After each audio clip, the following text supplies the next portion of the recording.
Andrew, it's great to have you on the podcast. How are you doing today?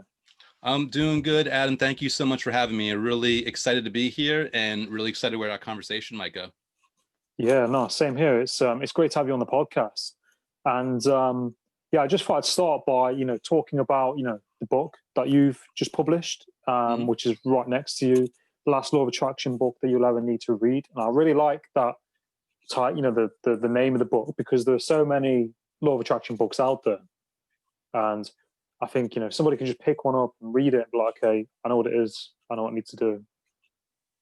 Yeah, thank you. It's so interesting because the title became like this challenge to myself. Because obviously, if you're gonna write a title like that, you got to make sure that you back the words up. Otherwise, the reviews won't be really friendly to you. And I mean, I kind of agree along the fact that I think all the law of attraction books out there, they're actually valuable. They're actually useful. And the one thing that people miss is, for whatever reason, through the human nature, which part of what I cover in my book, is they don't implement it. So for me, the goal was, yeah, to reframe law of attraction in a nice, consumable way. And yes, give methods and techniques that are easy and user friendly. But also, I wanted to kind of shine a mirror in front of people so they can see how they're stopping themselves so that they could finally give themselves enough permission to do the methods. And then experientially, when they get the result, they're like, oh, okay, I get this. Like, I don't have to worry about it so much. I don't have to be perfect. It just kind of flows in a more natural, easy way. Yeah, yeah, no, I agree with you, and I think it's really good, what you've done, in publishing a book that people can digest it easily and take it in, especially if people have never heard of the law of attraction, because some people I've spoken to have they've never heard of it, or they've kind of heard of it.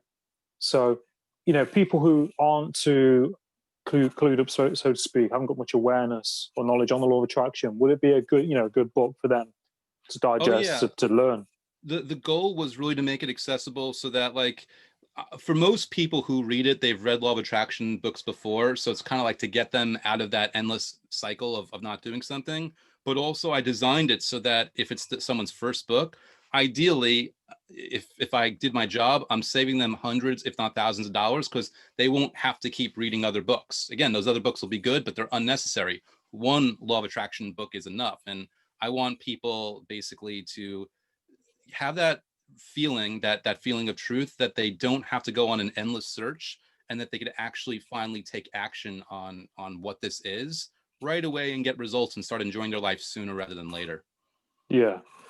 Yeah, no, I think that's definitely key, isn't it? Because I think a lot of the time people can buy lots of different books, or this kind of same kind of theme, if self development theme, and then they spend all this money on all these books, and like you said, you can't just read a book and expect your life to change. You have to implement those kind of core kind of templates, if that makes sense, within that book, haven't you, to your life? And I think, Yes.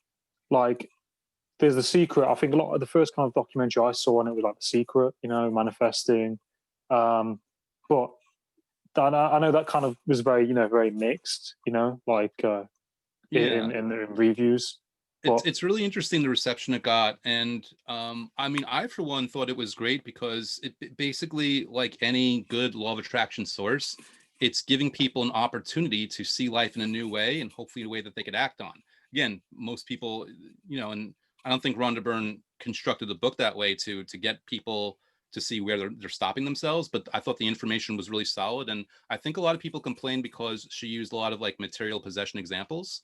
But mm, I, for one, I like those tangible examples because it helps it crystallize it in your brain. I think the number yeah, one thing that you have to do is, like, whether or not you view something as shallow or not shallow, and I don't view it as shallow, but you need an example that your brain can wrap itself around, because only yeah, then do you have the understanding necessary to actually take the required action and actually invite a better version of reality into your world. yeah, yeah. No, I think that's definitely key, what you just mentioned. And I think, like, like law of attraction is, well, like, would you say like the law of attraction is basically, people who don't know much about it, is your thoughts and your energy, your beliefs, and, like, your kind of actions are all kind of based on those. And what if you whether you think positive or whether you think negative, you'll attract into your life what you're thinking about. That Yeah, makes sense. it's so funny for the YouTube channel that I started in support of the book. A friend of mine texted me a couple weeks ago, and he's like, "Can you do me a favor?" And it's like, "Oh, what?" It's like, "Can you do a video explaining the law of attraction in 1 minute?" And I asked him, like, why? Why do you need it in 1 minute? He's like, because no one's done it on YouTube. And then I go searching. I'm like, someone did it in 3 minutes, someone did it in 7 minutes. I'm like, oh, okay, so here's a fun challenge. So I appreciate what you just did there, because there is something to be said for trying to like crystallize it in a very specific way. And the Mm. way I'll often explain it to people is, if you look at us under a microscope, you'll actually see that we're not so-called physical. We're vibrating at a different frequency. We're all Yeah. energy basically. And since energy and everything around it vibrates, so do your thoughts. And whether or not you believe this, I mean, the results will speak for themselves. It's a situation where you can choose your thoughts that will vibrate and attract the energy of the manifestation of those thoughts. And a lot of Mm. people are like, well, I've heard that and I understand it, but if that's true, then how come the job promotion that I keep thinking about doesn't happen? And I'll tell them, well, listen, you think that you're thinking about the job promotion, but you're thinking about the lack of it. Because if you're thinking about the actual job promotion, you're having a feeling of enthusiasm and anticipation, whereas you're probably looking at with frustration and confusion. And that's basically meaning that you're really focusing on the lack of it. So I think it's a really important distinction that, like, what you focus on really will come into play, but sometimes you need to recognize whether you're actually focusing on it or you're focusing on the opposite or the lack of it. Mm. Yeah, I totally agree with that, and I find that that kind of happened to me yesterday. I was walking down the street, and it had been raining, or like it does in England quite a lot, and a car went past, and it hit this water, and I got splashed by the water on my legs. I was pretty soaked, and part of me thought, I looked at the car, and part of me kind of thought, like, do I get angry and aggressive, because of that what just happened, or do I just think it happens?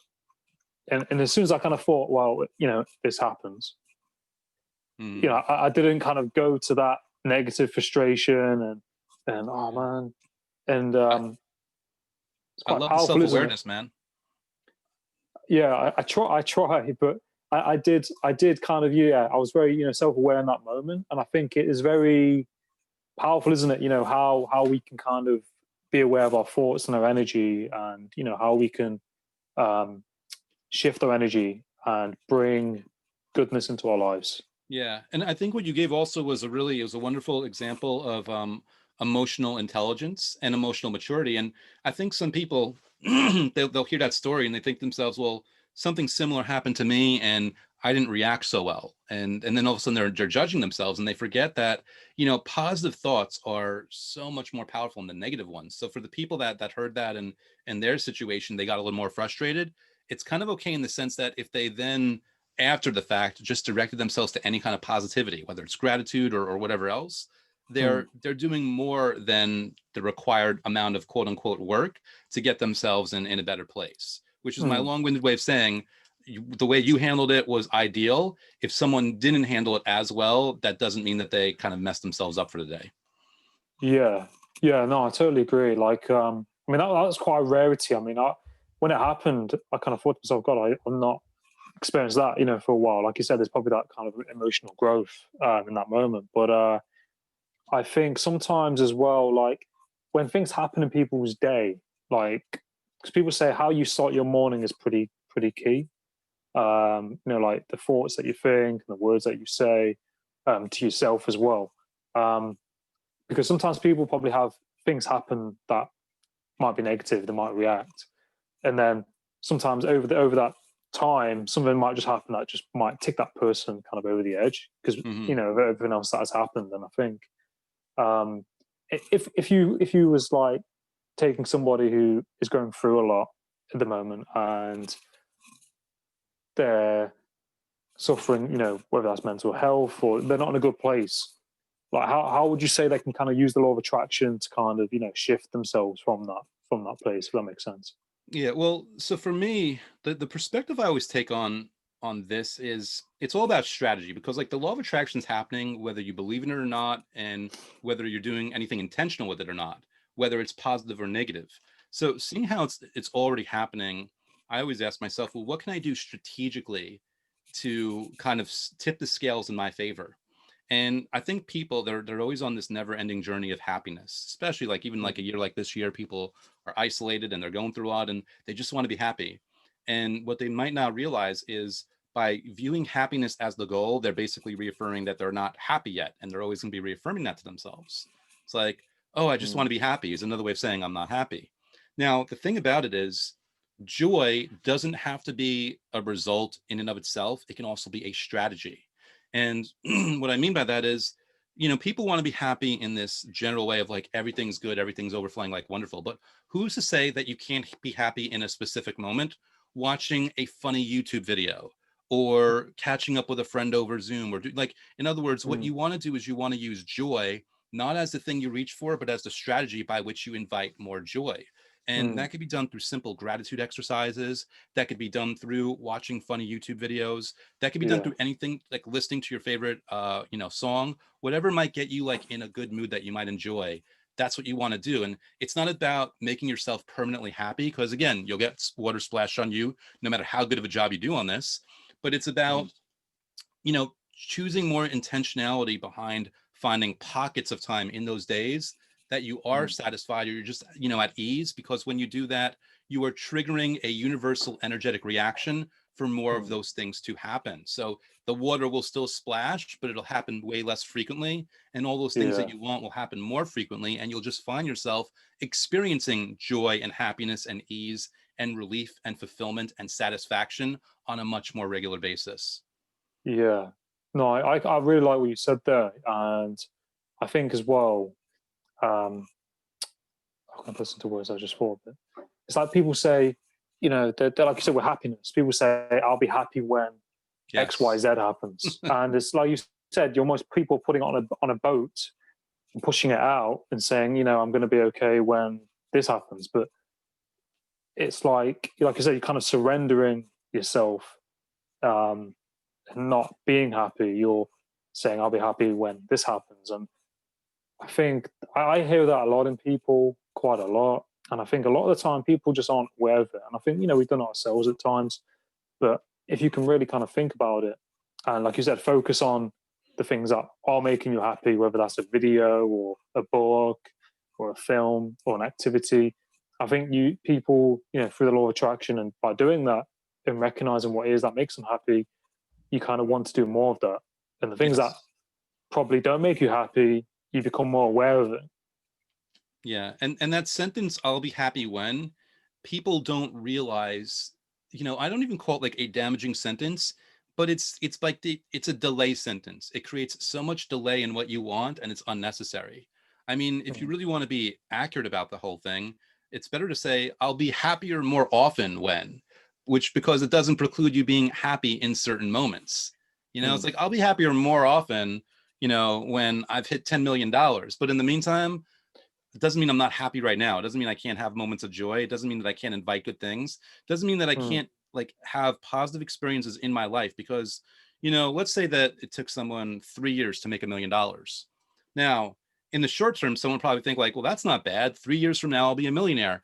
But what are you going to do in the 3 years between now and then? Is life going to be horrible? Like you strategically, just again, this is just about strategy, strategically for your own benefit and your own happiness and just you're the own honoring the gift that is life. You owe it to yourself and people around you to be happier on your path toward that million. Like do Mm. things that are fun, celebrate the little things. Like before you get 1 million you're going to hit 50,000 and then 100,000 and 200,000. When those mini milestones come, celebrate in some way that reaffirms that you're doing a good thing. Treat Mm. yourself to a gift that you could now afford with $50,000 or something you Mm. can now afford with $100,000. And you can probably tell, I don't care if it's shallow or not shallow. I don't care if it's, a fancy watch or it's a nice Mm. vacation. As long as you enjoy it, it's not hurting somebody else, it's valid. Yeah. No, I think that's an excellent point. And I think it's that process, isn't it? And like you said, enjoying the little things in between, like you said, that 3 year gap of where they are to the $1 million, because I think that's definitely important because people, want some people, not all people, are constantly on that kind of instant gratification. They're always on that. They're wanting that next thing, and I think we're quite like that as human beings. We're kind of always striving forward and kind of reaching new things. But I think, like you said, it gives you that kind of that gratitude and that perspective of enjoying the moment and seeing what you're doing and the progression of that, rather than people just wanting, that end goal, getting it. Okay, now what? Yeah. And I think that is so important. And I've learned that from podcasting as well. I think, learning the process, a lot of patience, consistency, things like this. And, it's not all about just that, I don't know, reaching episode 100. There's much more to what's kind of going on in between. And I think we don't always see that. And I think it's really powerful when you do. As well, like, would you say, the process is important? Like you said, that kind of that gap in between. Oh yeah. Well, there's so much to be said for how you engage in this. And I'll use an example. Like, you look at professional basketball players, and they are so good at what they do. They shoot the ball so well, and people see them for 3 hours in one evening playing that game. And because their brain only sees that, even though they're smart enough to figure it out, they don't really stop and think about all the practice shots that these players are taking in the off hours, when the lights aren't on, when people aren't watching. And it's a very interesting thing to think of it that way, because what we're talking about here is a practice. And part of the reason that the players can work so quote unquote hard is they enjoy that practice. They enjoy shooting the basketball. That's why they became a pro ball player to begin with. So, you talk about being a podcaster, I'm sure not all of the things are fun for you, all the steps that you have to take. Maybe you don't like the editing as much. Maybe sometimes you get a guest who you've got to drag answers out of. But one, it's helping you step up your game and improve, and that's making you proud. But two, it's also a thing where, on the easy episodes and the hard ones, there's this constant state of improvement. And I bring that up because practice is also something to keep in mind with gratitude. If you do gratitude exercises for 5 minutes a day, ideally, these should be things that you get to do, not that you have to do. They're a choice rather than a chore. They're not something where you feel like this weight on your shoulders, like, oh, now I got to do the gratitude thing. It's kind of like, and this is what I put in the book. In the book, I posed the question: what if you were out of shape and I had a magical ice cream for you, and all you had to do to get the perfect body was take a spoonful of ice cream a day? And you can say a bite of a cookie if you don't like ice cream, some kind of food you enjoy.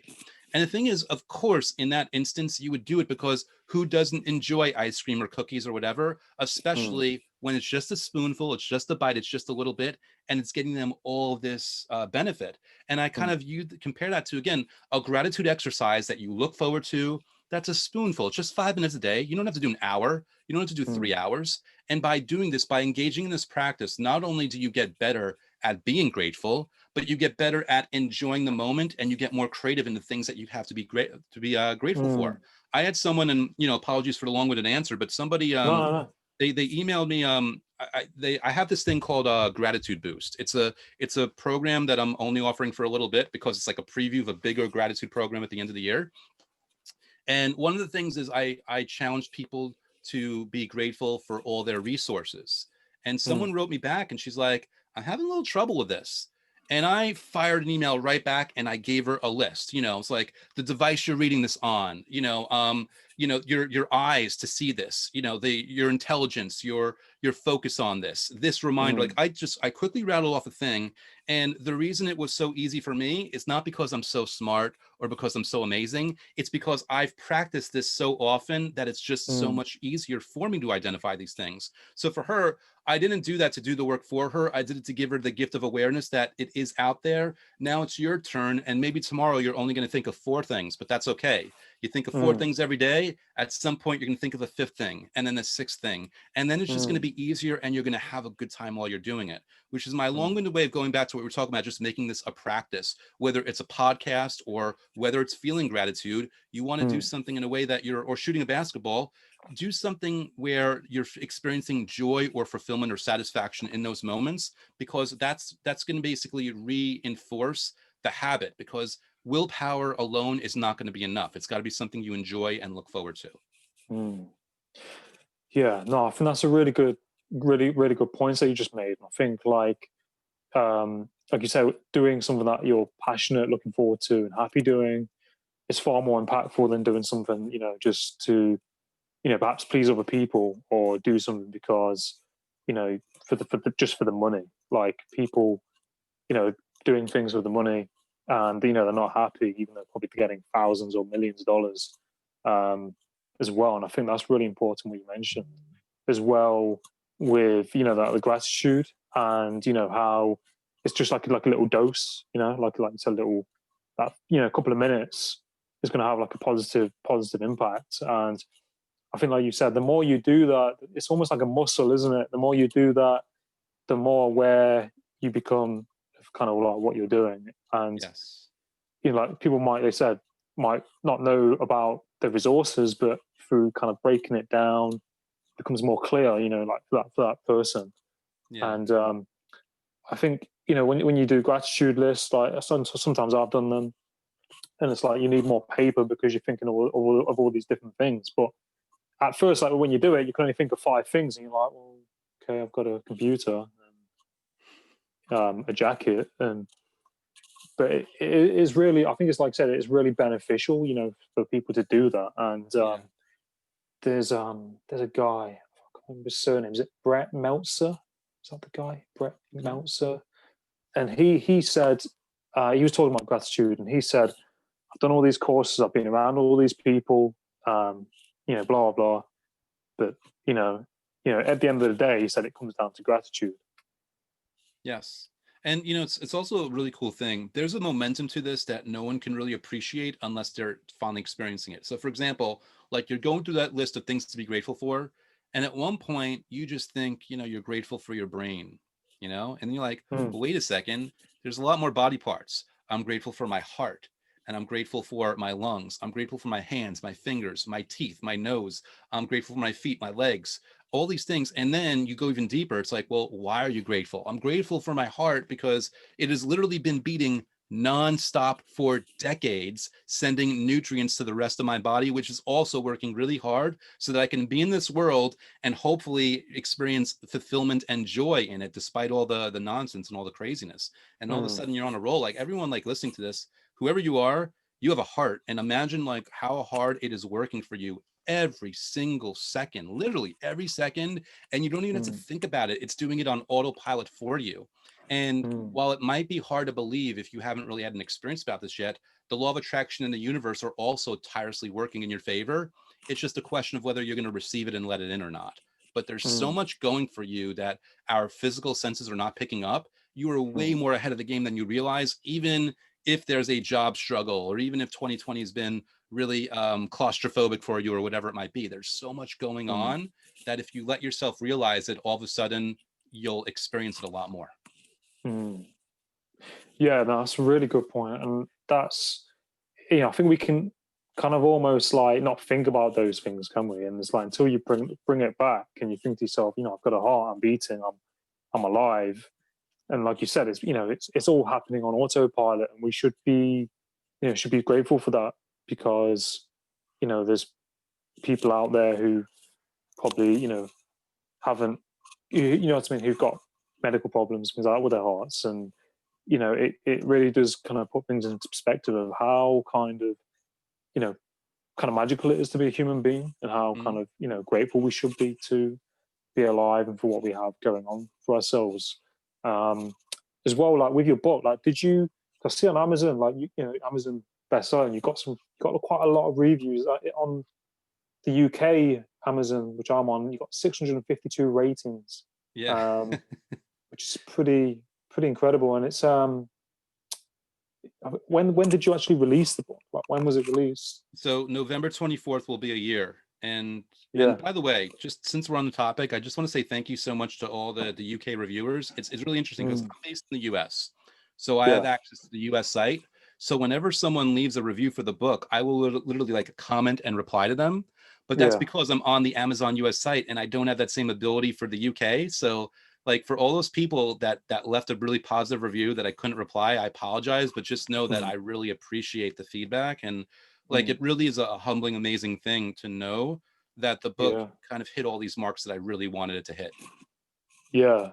No, I think it's pretty powerful, isn't it? I mean, it's just been like around a year, and 81% 5-star reviews, and like every review I've seen, it's all been positive, and people, having a lot of impact on their lives, and taking a lot from it. I mean, it must Mm. be, very rewarding and humbling to be in that position to provide value to so many people through what you've done. It's very surreal because I don't see myself as anyone special, and I'm not. I mean, I do think the book is special, and I think the book is a wonderful. I think the whole value and the whole thing that I want to create in the book, I wanted it to be something that I could have really taken a quantum leap at if someone gave Mm, it to me 15 years ago without having to going through the ups and downs that gave me those insights. mm, And like the whole perspective is all the book is meant to do is give people enough room, whether they've been through this or not before, whether they've tried law of attraction, hasn't worked out, just enough space where they give themselves enough permission to just try out one more time, but this time in a way where they don't have to be perfect and where they're not beating themselves up and they're just enjoying it. Because you think about it, like even the gratitude method I describe, let's pretend it doesn't work. Let's mm. pretend that it's complete nonsense and it's not going to get you anywhere. That doesn't change the fact that it was 5 minutes of a day where you felt good about yourself. You reduced your anxiety. You increased your confidence. And gratitude, like they've done studies, like people sleep better when they're grateful. They do lower their stress, they do lower their anxiety, they increase their self-esteem. So even if it didn't quote unquote work the way it's supposed to, you're still engaging in a very brief process and a very brief practice that has physical benefits, if nothing else, for you. Yeah, no, I definitely agree. And it's quite amazing, isn't it? Well, like you said, they've done studies on it and found that people sleep better and have reduced stress, through like gratitude. And I think that's something that I did a lot during COVID when April, May time, a couple of months into it in the UK, we was in lockdown, and I remember like I had a relationship things going on at the time, and I was feeling really stressed and worried because it's all new to us. So I think like gratitude lists, worked for me. It kept me a bit more grounded. Just looking at the things that, as well, looking at like the things that we can control over the kind of things that we can't control, and looking at what you're grateful for. Yeah. And I think like these things, especially with the law of attraction as well, should be kind of implemented into the education kind of curriculum in some way. I think there would be um, a lot less problems happening if people were taught it at an early age. Yeah.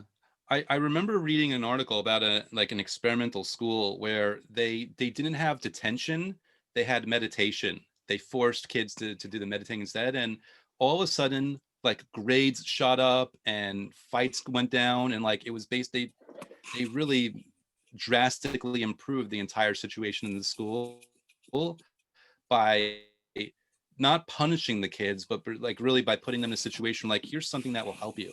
And it's just Mm, meditation. And whether it's meditation or gratitude or anything else, it really is, there's something to be said for the kind of power it's going to have. And the real trick about it is most times we're not going to see the needle move. It's going to be this subtle thing. We're going to wake up one day. Like if you can engage in the process and magically jump like 100 days into the future, you'd be blown away by the difference in your life and in how you feel. But one day at a time, it's kind of like, the one thing I always remember when I would see relatives growing up, this would be after not being around for a year, and they'd say, "Oh, you've gotten so big."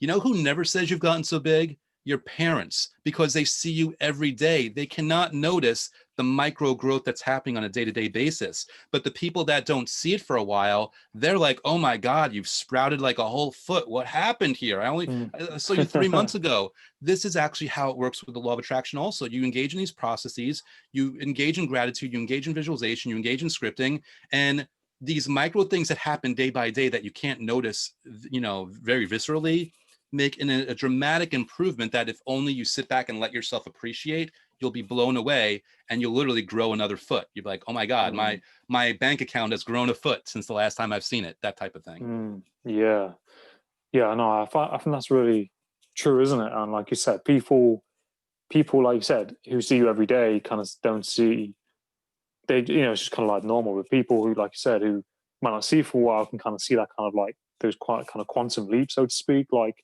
and how you kind of shift and grow. And I think sometimes like we don't sometimes probably see it ourselves, unless we kind of reflect or do these exercises. It's quite cathartic, isn't it? They're quite cathartic, and Yes. like, so how important, like, the law of attraction is, and the self-awareness, and they're kind of like probably all interlinked, don't they, to some degree. Oh yeah. Like there's so much going on that even if I could explain, I wouldn't waste somebody's time explaining, because Yeah. I think sometimes the details are almost a distraction. Like you want the result. And, whether it's, 25% the universe and 10% your subconscious mind and 5% this, and like, who cares, like, how things are happening, as long as they're actually happening, as long as they're actually working. So, and I Yeah. think it's really there's so much going on, and it really is a miracle. It really is miraculous. And I think a Mm. lot of times, like people, bad things happen in the sense, like, someone gets, if they get in a car accident, they weren't expecting to get in a car accident that day. And then all of a sudden, boom, car accident. Mm. And, even hopefully they're healthy, the damage to their car, like all of a sudden their life has literally like changed in an instant. And people recognize that because they recognize negativity so easily. But literally, positive things can come out of the blue around the current corner just as easily. All of a Mm. sudden, you could bump into the man or woman of your dreams. All of a sudden, someone could reach out to you with a huge job opportunity that will change your life.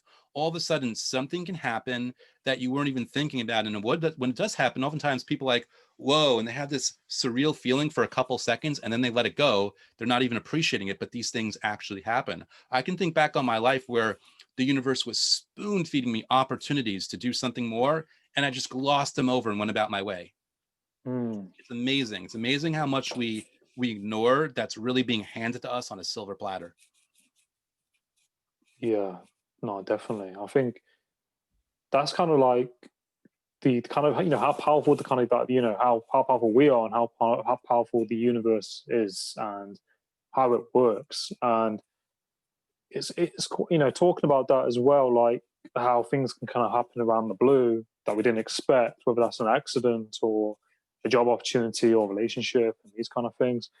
For one example is like, this, I wasn't expecting to receive an email, you know about us having a podcast. I never knew this was going to happen, and I'm really grateful for this. I'm really grateful for that.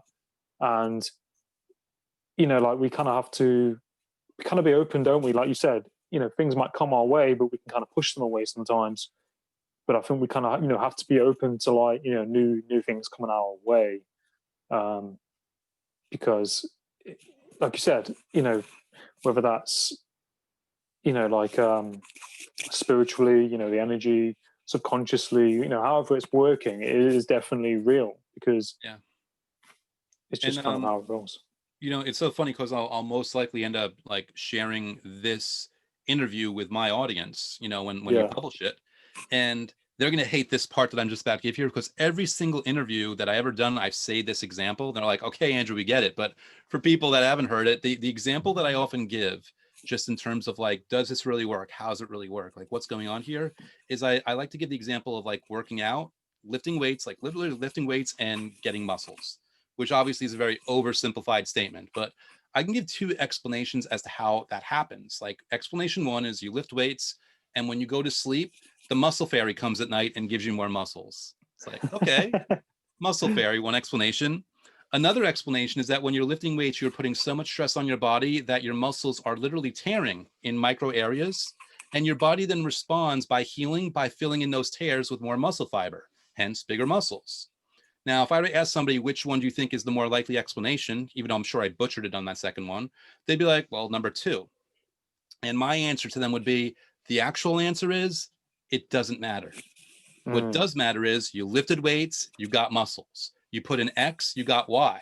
You did this thing, and by that same token, you do law of attraction methods, you get results. It doesn't matter whether it's your subconscious mind doing it or the universe or plain luck. It doesn't matter. What does matter is there are actual results that will occur. So all you have to do is just get out of your own way and lift those proverbial energetic weights by doing a gratitude practice or a scripting session or visualization or whatever you might need, and the results will speak for themselves.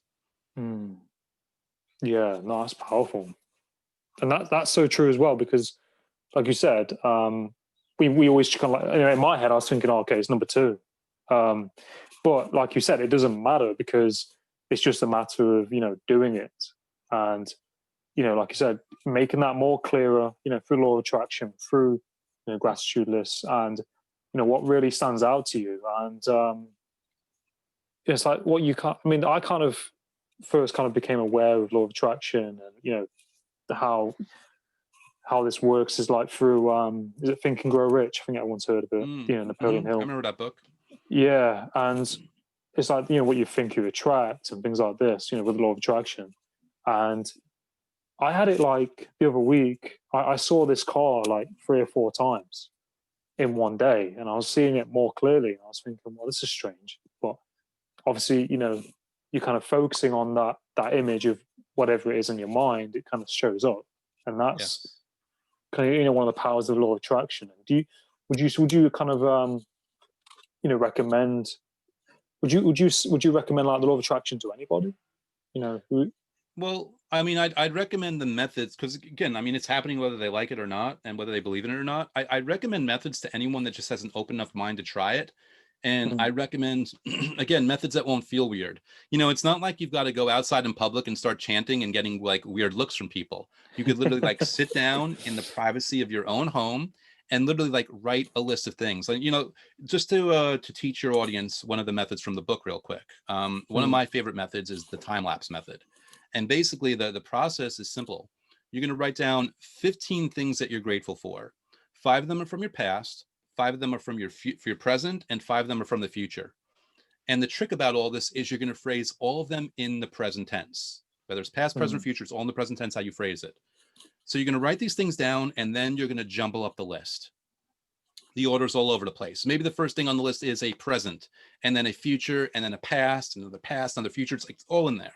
And what you've basically done is you're going to read through each item on that list that you're grateful for. I'm so happy and grateful for this apartment. I'm so happy and grateful for this job promotion. I'm so happy and grateful for, you don't know where that happened because of the way I phrased it. And the trick about this is 2/3 of that list is actually true for you in an undeniable way. And because we cannot downshift very easily, you're basically tricking your vibration or carrying over the certainty and the confidence when you're talking about those future things as well.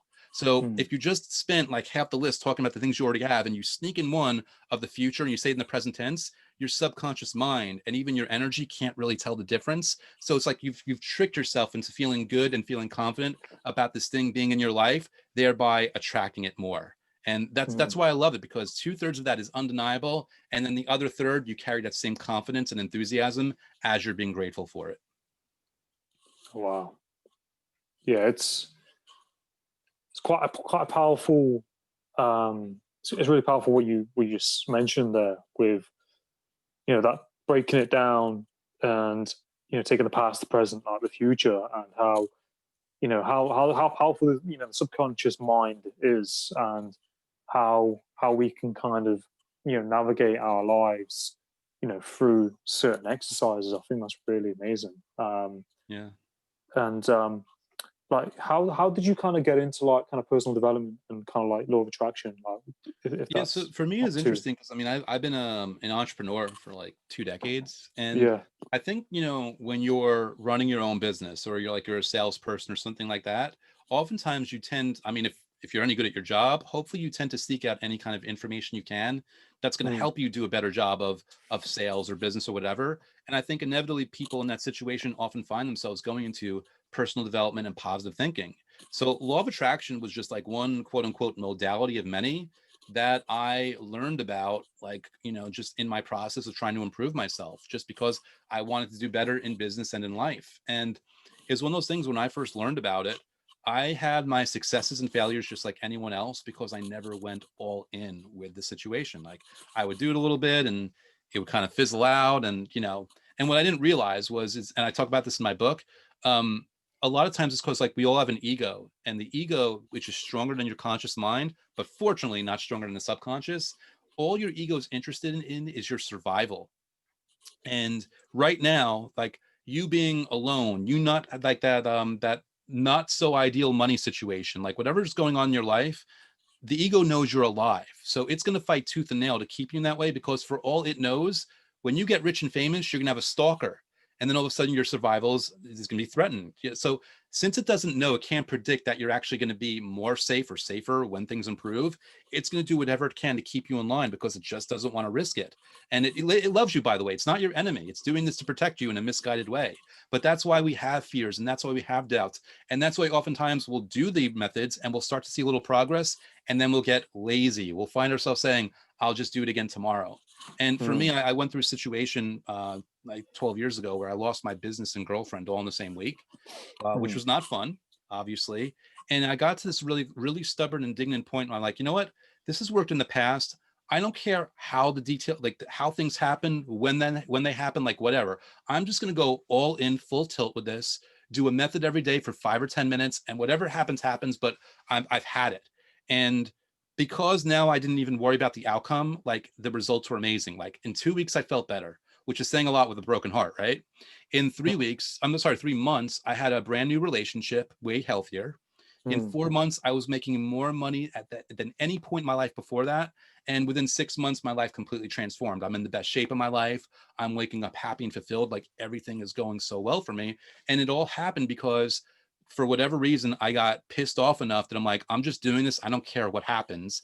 And I stuck with it long enough that a result happened. And then I understood all those other successes and failures, the minor things like not really going any way, was because I just wasn't all in and I wasn't putting myself through 5 minutes a day. So I learned a really good lesson. And from that point on, even if I get lazy, and sometimes I'll get lazy, I know that the truth is whenever I want to, whenever I need to, I can go back to the methods and stick with them, and beautiful things will happen, even if it's better than I ever expected. It doesn't have to be the exact details. It just has to be a massive improvement, because who would not want that in their life? Yeah. Oh, wow. Yeah, I think what you mentioned as well, like even like, through failures and successes, sometimes like, through those failures and hard times can kind of trapeze ourselves, to the next level almost. And I think like you said, by going all in, and that's kind of, like a really powerful thing to do, isn't it? To go all in on something, and go into the unknown and take that risk. But I think, like as a person, that's how you grow, isn't it? And that is far better than not kind of wishing you went all in, or wishing you would have taken that risk, over the regret, just kind of doing it. Yeah. And you'll remember, Adam, from Think and Grow Rich, Napoleon Hill talked about, like, when you make that decision, when you actually finally make the decision, the forces that will come to your aid are, you can't even wrap your mind around the power of them. And, most people, they buy Think and Grow Rich, and, it is what it is. There's like this extended unabridged version where they included like outtakes or other material that Napoleon Hill like had in the like original long version. And one of them was like a little drawing of like an army. And it's like, this is the army, the invisible army that comes to your aid when you make a decision to do something.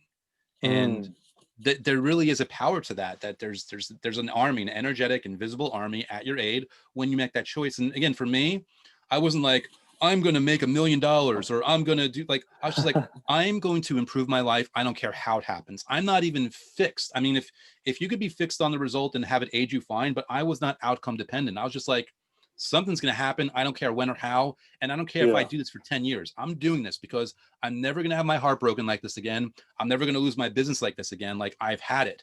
And when you're sick and tired of being sick and tired, that's when you make a choice of like, I am just doing it. And fortunately for me, I only had to go through that once in order to learn this lesson and take it with me for the rest of my life. Yeah, no, exactly. And I really, credit you for what you're doing, and, for sharing, what you're doing as well. And, like your story from that, and, just wanting to provide value to other people, through, providing positive value, and, through your book, and, for the things that we talk about. And I think it, like having a positive impact, it's almost priceless, isn't it? Providing value to other people. Yeah, it's a humbling, like the feedback I get is very humbling. And it wasn't really, believe it or not, it wasn't what I expected. I kind of like had this open-ended, like, I just want the book to provide value. That was it. But like when I get an email from someone saying like they got out of an abusive relationship, I mean, it's like mind blowing, very humbling stuff. So Mm, there's a lot of that I got out of publishing this book that I never would have mm, imagined or never would have expected. mm. Yeah, no, exactly, and that's kind of what it's about as well, isn't it? There, there's those bits in between, like as you mentioned, and having those people sending emails where they've made those changes, and it's kind of being that kind of catalyst for them to to change Yeah, as well. yeah. Um, Whether it's my book or any other book or any other video or any other podcast episode, maybe mm, that Adam did. You hopefully you guys are checking all his episodes are out.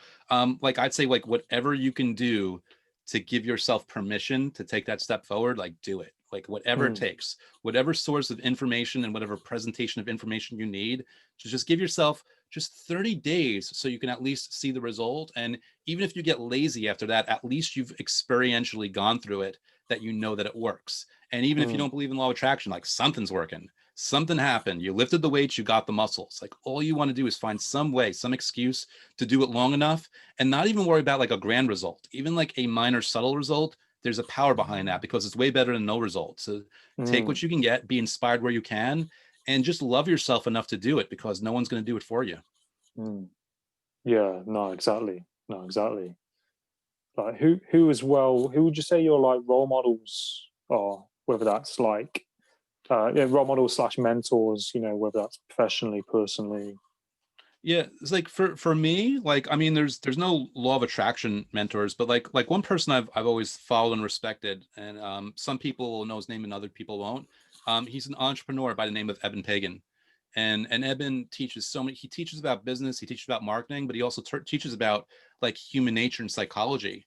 And following people like Eben is what basically helped me understand how I was getting in my own way psychologically, like those little blocks. So like he's like the first name that comes to mind, but really anybody that comes up with a unique perspective that can reframe things so that it opens the door for other people, that's the Mhm. type of person that I want to have in my space. Yeah. No, I think that's definitely important, isn't it? Having the right people in your space as well, and being around the right people, having the right kind of mentors and role models as well. Yeah, for Um, sure. they're all important. And got another question, like as well. Like what for you? Like kind of what is like a definition of success to you? If that makes Mm. sense. I mean, for me, success is joy and satisfaction in your life.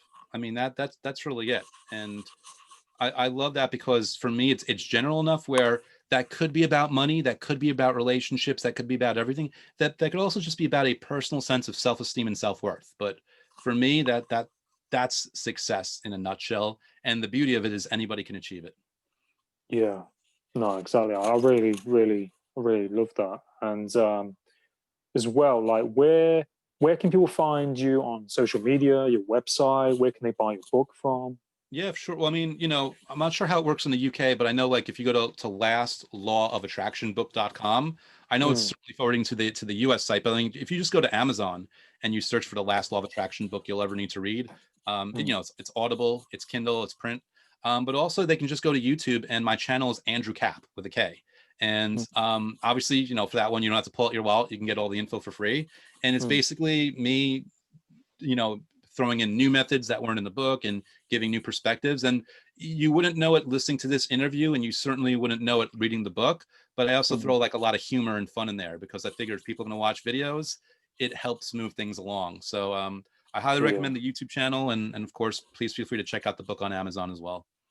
yeah. No, awesome. But I'll definitely promote your book for you, and I'll promote your content, and I'll share it on all my platforms for you. And even through word of mouth as well. I told my mum about this podcast before I did it, Thank you so and much. no, you're welcome. So I'll promote it and get it out there for you as best I can as well. Awesome. Hey, the more people that know that, the happier I am. Yeah, no, that's it exactly. But no, Andrew, it's been a pleasure talking to you, and I really appreciate um, your PR colleague, reaching out to organize this, and for you for coming on the podcast. It really means a lot. I'm really grateful, and I'll be happy to stay in touch and do this again sometime if you ever wanted to. Oh yeah, that would be awesome. I'd love to do another talk. And thank you, Adam, not only for having me, but thank you for the care with which you ask these questions, because you can always tell when a podcast host is like really trying to serve their audience, and it's so clear that you're really trying to serve your audience. So thank you for being you. And I have high hopes that your audience will continue to grow as these kind of episodes come out. So I appreciate you having me on the show today. Yeah, no, you're very welcome. It's really humbling, and I just do this, being myself, and providing value, and getting to know other people like yourself, and I'm really grateful. But I wish you all the best with the book and all that you're doing. Thank you, sir. Likewise. No, you're welcome. Thank you. But have a great day or evening where you are.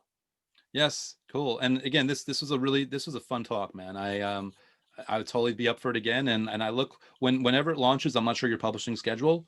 Feel free to hit it, and I'll make sure to share it with people. Yeah, no, of course.